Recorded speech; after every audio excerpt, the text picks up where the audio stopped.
Bill, you've certainly been busy, haven't you? You've been wielding power like it's a new Windows update. But here's the thing, Bill. There's no bug fix for life. You don't get to patch things later. You've got to act now. I've watched you build an empire. I've seen you at the top of the tech world.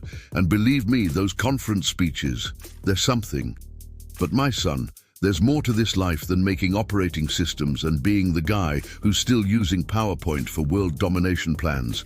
You've got all the resources in the world, literally, but what are you doing with it? I'm not talking about creating foundations or giving away money, though that's a good start. No, I'm talking about real impact, Bill. Something that doesn't fit into a quarterly report or an Excel spreadsheet.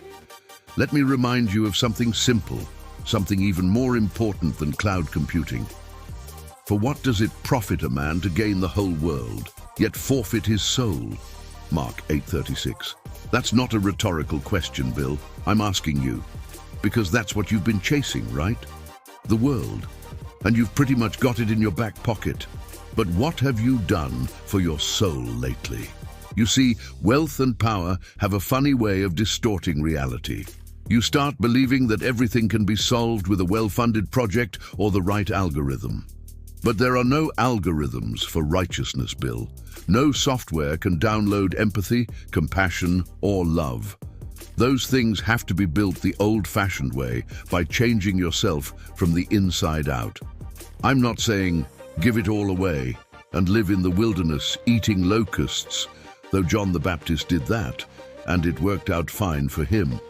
But Bill, I'm asking you to look inward, to question your motives, to reassess what it really means to make a difference. Throwing money at a problem doesn't make it go away. In fact, sometimes it makes it worse because you haven't taken the time to understand the root of it. You've built massive infrastructures, technology, philanthropy, education. But what about the infrastructure of your heart? How solid is your foundation there? You can fund global initiatives, but if you can't see the people in front of you as more than statistics, more than data points, then you're missing the whole point.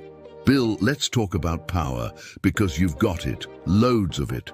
But let me remind you, real power isn't about control, it's about service. Whoever wants to become great among you must be your servant. Matthew 20:26. That's not exactly a corporate strategy, but it's mine. And my kingdom isn't on the stock market, if you catch my drift. Look, you've done some incredible things, but let's not gloss over the questionable decisions either. Remember when you monopolized the software industry in the 90s? Ah, yes, the glory days of Microsoft. Sure, you had the vision, but you also squeezed out the competition. That was clever, but was it righteous? You weren't exactly following Love Thy Neighbor when you made Netscape disappear, were you? I get it. Competition is fierce, and the marketplace is cutthroat. But there's a difference between playing to win and playing at the expense of others. The former builds bridges, the latter burns them. And it's a fine line, Bill, but a line that makes all the difference. Here's a little tip. People aren't stepping stones. They're not hurdles to jump over on your way to the top. They are souls, Bill. Every single person you've ever outmaneuvered, every competitor you've crushed, they have a life, a heart, and a spirit. And if you keep walking over them, there's no app to fix that. Speaking of apps, let's talk about innovation. You've always been an innovator, no doubt about that. But innovation for the sake of profit isn't the kind I'm interested in. You can change the world, Bill, but first, you've got to change yourself. How do you want to be remembered? As the guy who cornered every market possible, or as the guy who used his brilliance and his billions to bring real change, lasting, impactful, soul-nourishing change? Let's talk legacy.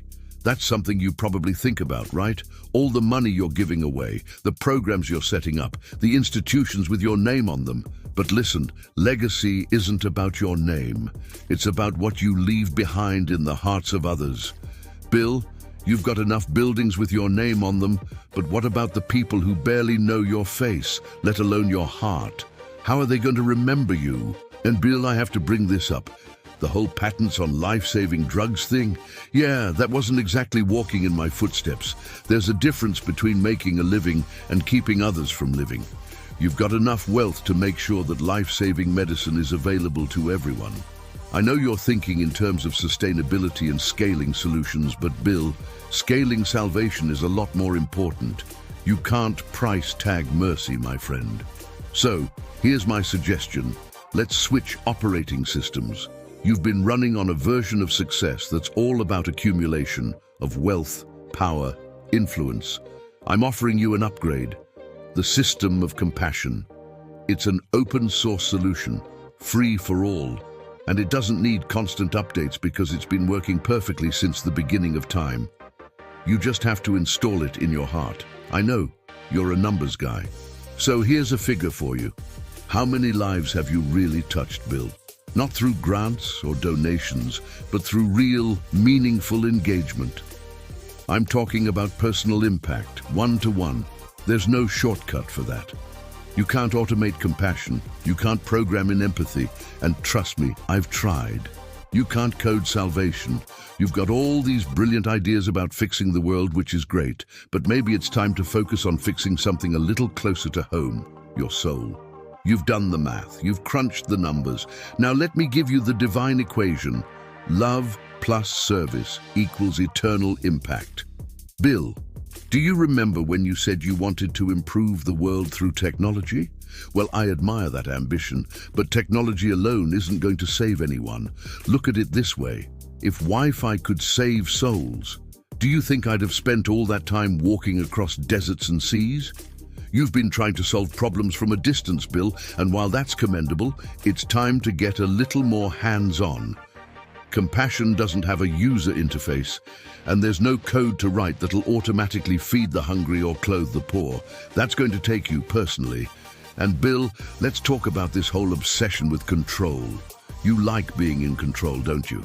It's what drives you, having all the variables, all the data at your fingertips. But here's a secret. Control is an illusion. You might control the boardroom, the stock market, even your private jet schedule, but you can't control life, and you definitely can't control people. Free will is a thing I designed, and let me tell you, it's non-negotiable. Think about it, Bill. You're a guy who's always thinking ahead, planning for the future, trying to get ahead of the curve. But what if you started thinking in terms of eternity rather than the next quarter? What if your investments weren't just in companies or in innovation, but in people's lives, in their spirits? That's where the real long-term gains are. The eternal returns on kindness? Let's just say they beat any stock portfolio you've ever seen. I know you're probably saying to yourself, I'm doing good. I've got the Gates Foundation. I've donated billions. And yes, Bill, you've done some good. But let's be real. Sometimes you've treated philanthropy like a PR strategy. It's not about being the wealthiest man in the world who also happens to be charitable. True giving isn't transactional, it's sacrificial.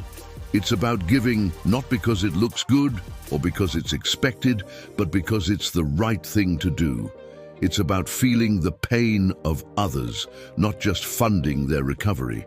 Remember, Bill, there's a fine line between charity and ego.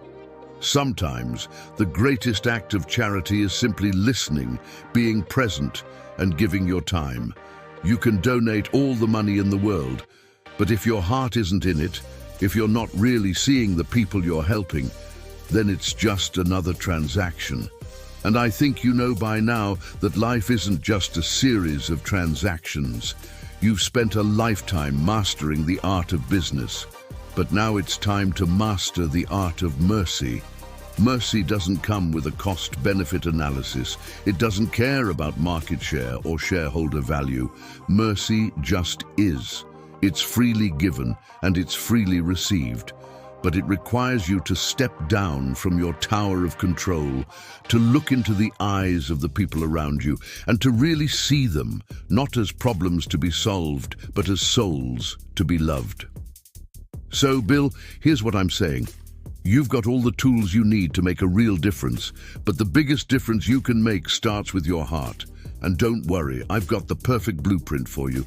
It's been around for a while. It's called Love Your Neighbor. It's not a new concept, but it's one that's never gone out of style. And the best part? You don't need $1 billion to implement it. You just need to be willing to listen.